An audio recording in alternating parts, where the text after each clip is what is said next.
What's going on, beautiful people? Welcome back to the Thrive After Sports podcast. Thank you for being here. I appreciate you spending some time with me today. This is going to be a solo episode. This is going to be a compilation of sorts, I guess you can say. The reason I'm doing this is because I was recently asked to submit some content for Career Development Week for Athlete Network. If you're not familiar with Athlete Network is founded by athletes for athletes. They partner with alumni and athletic departments to be able to provide networking and resources for former athletes. So I am an affiliated coach with them, in addition to me doing transition coaching for Thrive After Sports and for Athlete Soul. Shout out to Athlete Soul. I also do transition coaching in affiliation with Athlete Network. They're having a career development week. The reason I say this is a compilation, I know I'm all over the place today, but you know me, I'm one take Jake. I hit record and I just go. About 6 months ago, they had their first the first one that I was a part of, their first career development week about 6 months ago, and I submitted some content for that. So I'm basically gonna get into those two clips, and then after that, I'll play you the clip from the most recent piece of content that I submitted for their athlete career development week, which is coming up at the end of this month, at the end of October. So this first piece of content is called Creating a New Chapter Post-Sport. The second one will be Networking with a Purpose. And this last one, they asked me to just talk about entrepreneurship and talk about networking and how networking has played a role in me being an entrepreneur and some of the lessons I've learned. So the first two are more so bite-sized pieces of content. They asked me to send in videos that are under 3 minutes. So this first piece is like a short 3-minute clip or short 3-minute video about creating a new chapter post-sport. Let's get into it. Hello, Athlete Network. This is Taj Deshawn, athlete career transition coach, host of the Thrive After Sports podcast, and author of Thrive After Sports. Now, I want to share with you guys how to effectively transition. Some of you may be in a place where you're trying to consider, should I go back and play another year? Maybe you have extended eligibility, and some of you have graduated, or you're about to graduate, or you're going into your senior year and you're like, man, I got to start getting ready. It can be overwhelming. Trust me, I've been there. I've been extremely overwhelmed trying to map out my next steps.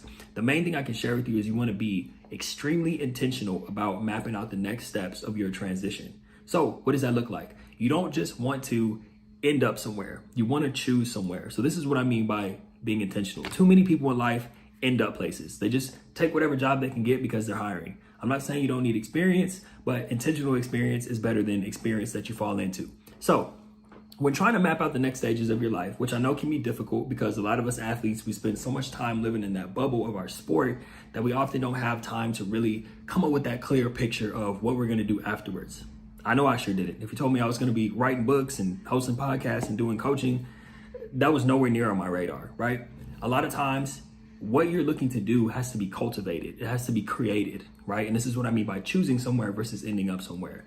So the way you do that is not necessarily thinking about what you're going to do, meaning what is your job title or, what industry are you going to work in, but how you want to live. Because if you look at how you want to live, what you want to do will often take care of itself, especially if it's helping people somehow. Another thing that I recommend in my transition coaching that can really help you get clear on how you want to live, what you want to be doing, and how you're going to create that next chapter for yourself is something I call 3x3. You interview 3 people and you ask them 3 questions. 3 people that are very close to you. This could be your parents, grandparents, siblings, best friends, teammates, whoever you feel knows you best. You want to ask those 3 people these 3 questions. Number 1, what are my strengths?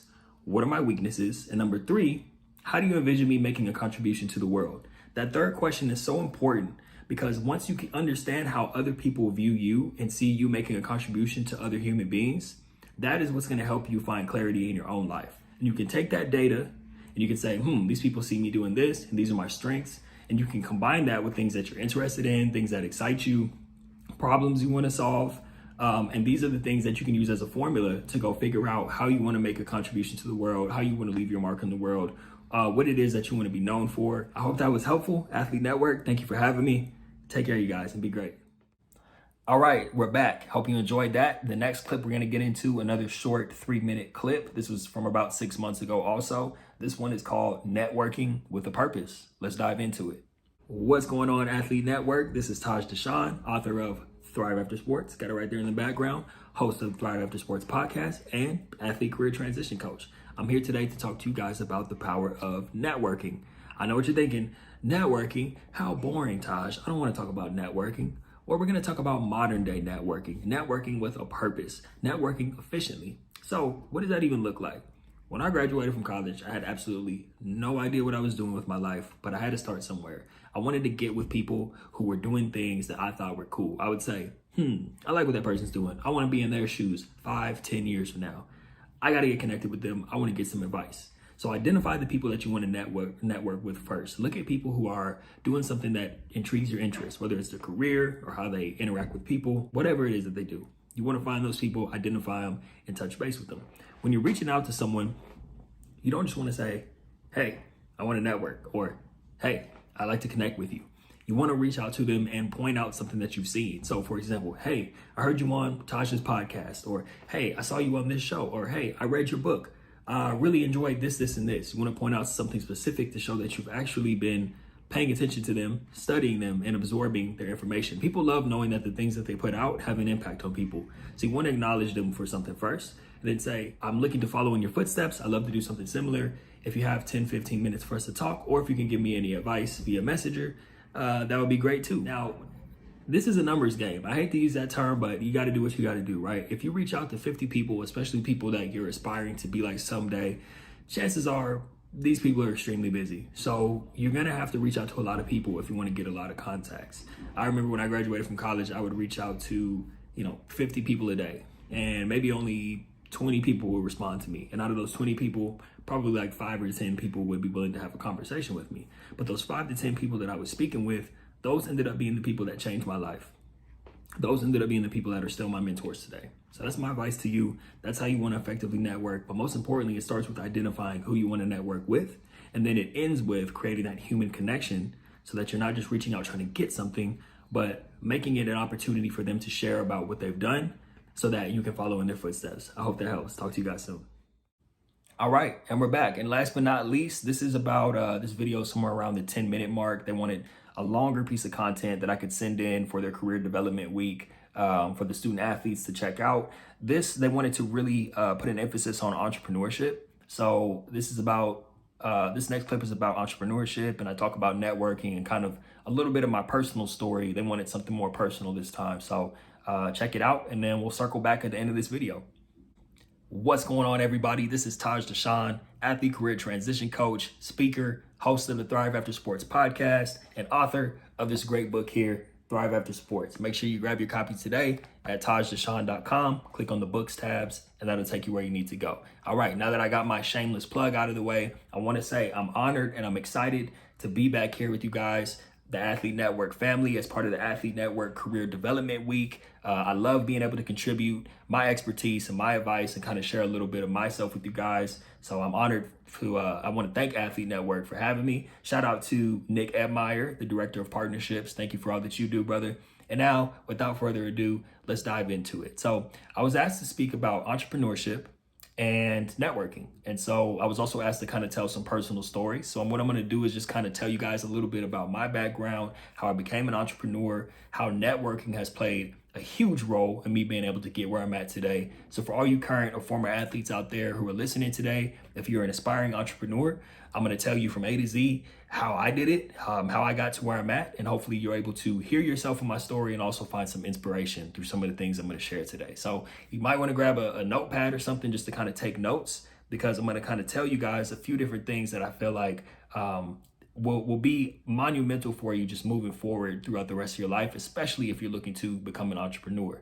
Now, before I dive in, I just want to be very clear that there's a huge difference between being an entrepreneur and a solopreneur. All right, the real definition, I'm not going to read the Webster's definition, but what it means to be an entrepreneur is to build an actual business, a team, a system, a company.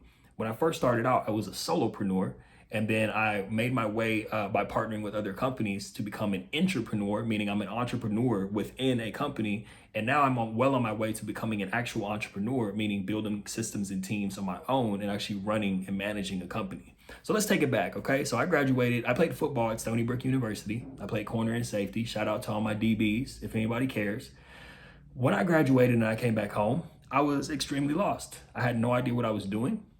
But even before I decided I wanted to become an entrepreneur, I used networking as a way to be able to help get my foot in the door to get my first few jobs. So, right. So here I am. former college football player, back home, living in my childhood bedroom, trying to figure out what I'm going to do.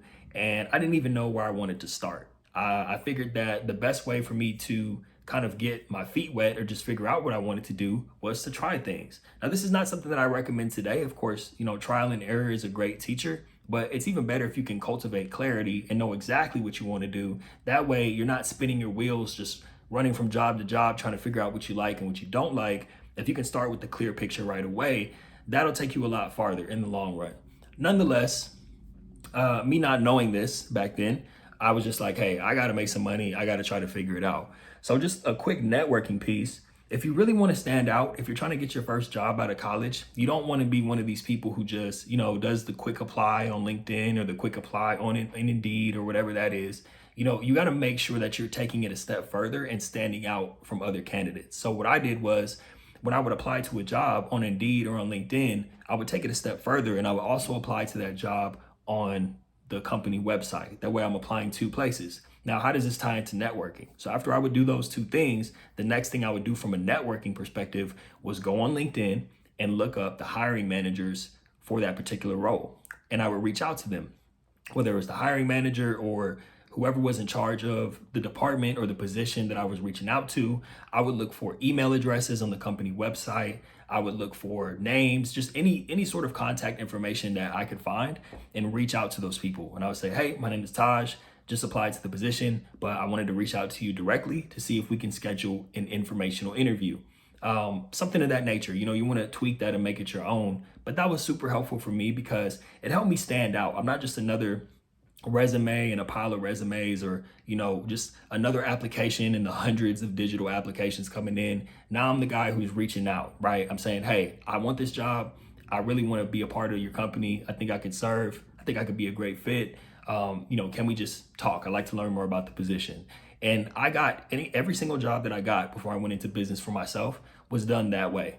It was done because I took the initiative to reach out, make a phone call, send an email, try to schedule a phone call with someone so I could just introduce myself and tell them why I would think it would be a good fit. A lot of times those introductory calls ended up turning into actual on-the-spot interviews, which ultimately led to me getting the job. So that's a little bit on networking when you're trying to get a job, right? Now let's talk about entrepreneurship a little bit because I still utilize those skills of networking, connecting with people, working my network when I was starting out in business. Now, how I started out in business was I noticed that there was a gap. This was around 2017 when I first started doing athlete career transition coaching.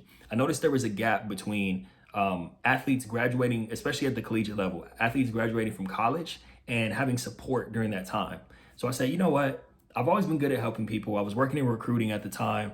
I was unofficially mentoring and coaching some athletes already, people who were younger than me, people who I grew up with, who played sports, or people who I played with in college. And so I said, you know what? I'm going to put together some curriculum to actually help athletes. It was just an idea that started out with something I wanted to do part-time. And then as it started to continue and I started to do more coaching, I started to really fall in love with it. And I said, you know what? I'm going to actually start a business around this. So the first thing I did is I knew that I had to network and connect with other people who were in a similar space, people who were already serving and connecting athletes. Now, at the time, I didn't see people who were necessarily, and this is not me, trying to brag, but I didn't see people who were doing it the way that I envisioned doing it, meaning coaching athletes and having a podcast and writing books and being able to provide resources to help athletes transition. What I did see were a lot of former athletes who were speaking on that topic. Some people that come to mind, you can look up these people. Thomas R. Williams, he played at USC, played in the NFL for a little bit. Jonathan Orr, the founder of ATS, Athlete Transition Services. Derek Furlow.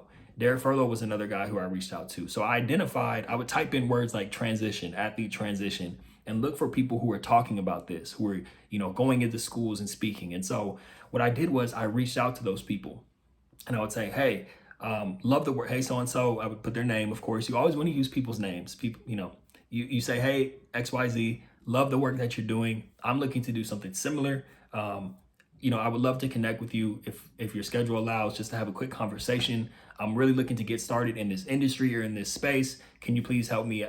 Would you mind just sharing some tips or words of wisdom for me? Hope to hear back from you soon. Thank you.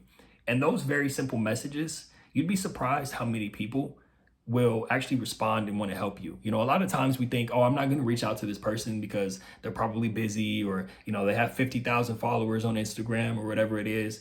I'm not even going to bother. But I just want to ask you this simple question. What do you have to lose by reaching out to someone? Absolutely nothing, right? So if you reach out to 50 people and only one person responds, and by the way, your percentages are gonna be much better than that. But let's say you reach out to 50 people and only one person responds, and they're willing to help you, they're willing to give you some advice, they're willing to answer your questions, they may even offer to become a mentor to you. Wouldn't it be worth the other 49 people who didn't respond if the one person who did respond to you is willing to help you? I think so. So that's what I recommend. This is how, when you always want to make sure you have people in your corner who can support you, whether you're starting out in a job, in business, entrepreneurship, whatever the case may be. Utilize people, and you'd be surprised how many people are actually willing to help you if you approach it the right way, and if they see that you're actually passionate about going into this space. Okay. Now, the next step when it comes to working your network, and this is when I had already built up the business, I was having a consistent flow of clients, and I was dipping my toe in entrepreneurship in the form of me being a solopreneur. I was the marketing team, the sales team, and I was actually delivering the coaching services as well, right? So that's an army of one, a solopreneur. What I then started to do was work my network, because I worked up to get support and mentors. Then what you want to do is start working across, meaning find other people who are doing something similar and align yourself with them, okay? This is not, when you get into the world of business and entrepreneurship, you have to understand there's a very fine line between competition and collaboration. You always want to lead in with collaboration. You never want to look at someone who's doing something similar to you and say, oh, that's my enemy, that's my competitor. You want to start out by saying, how can I align myself with that person? How can I become a collaborator with that person? So what I did was I would reach out to people and offer for them to come on my podcast. I'm not selfish. I'd say, hey, I've done enough talking on my podcast. Let me allow other people who are doing similar things to come on and share what they're about. Because if the mission is to serve former athletes, it's selfish of me to only share myself and not allow other people to have a voice on my platform to talk about what they do to serve and support the athlete community, right? So that's networking across. And this is not just about entrepreneurship. This is in business as well. I don't care if you're in real estate, if you sell, insurance, if you're in the tech space, network with other people who are in your industry and figure out how you guys can run and collaborate and support one another, okay? The last thing I'll share with you, just to sum it up, is don't feel like you have to do everything on your own. I see in my coaching with athletes and just in general, people in general, what I see is that a lot of times people feel like when they're going into business, they just want to escape the rat race. They don't want to work 9 to 5, and they want to be their own boss, right? You have to understand that at a certain point, if you want to grow and you want to really do something massive, you need other people. No one can shoulder the responsibility of, a business, an entire business by themselves.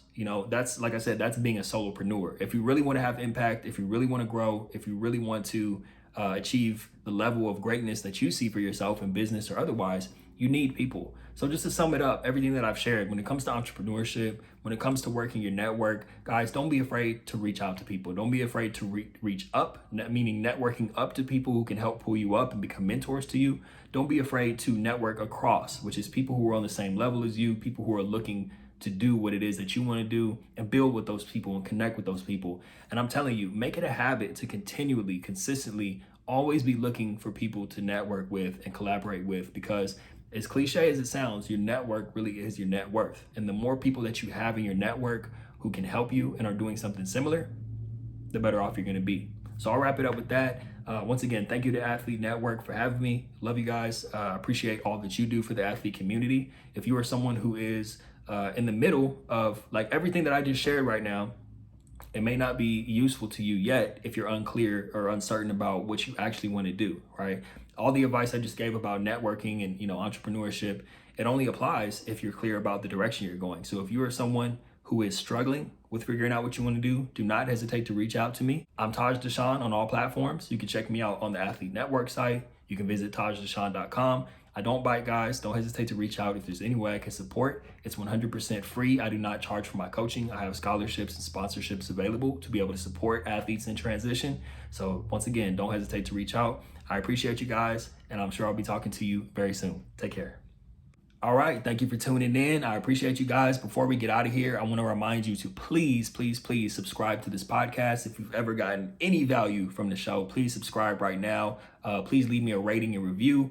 I know you're all busy people, so if you don't have time to leave a review, just write great show, or at the very least, just click the 5-star button. Really helps out with the show. I want to remind you guys that the Athlete to Entrepreneur co-author collaboration book is available at ThriveAfterSportsBook.com. You can also grab your copy of Thrive After Sports. Make sure you grab it if you're a current athlete, former athlete, the friend, the family member, the coach of an athlete who needs some support with transition coaching or needs some support with their transition. Make sure you grab a copy of that book.